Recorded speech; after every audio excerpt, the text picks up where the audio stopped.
بلاد.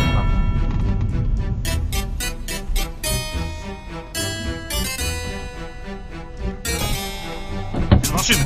Да.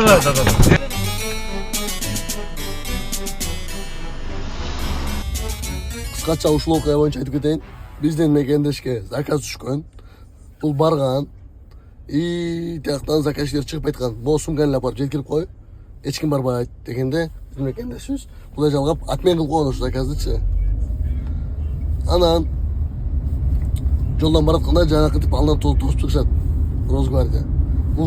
Бул уже о чем говорит? Это уже подставной заказ.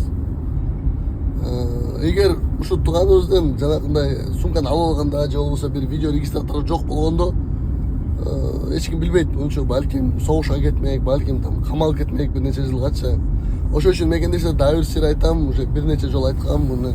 Өзүңөрдөн ушундай бир акча аябай, бир 5000 сом болот, 7000 сом болот, даже 3000 сомго деле ушундай бир видео регистратор алып койгон. Бирөө сыртын тартып берсе, бирөө ичин тартып берет.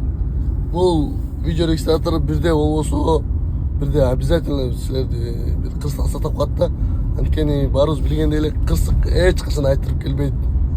Все, аман эсен, сак саламат болуңуздар.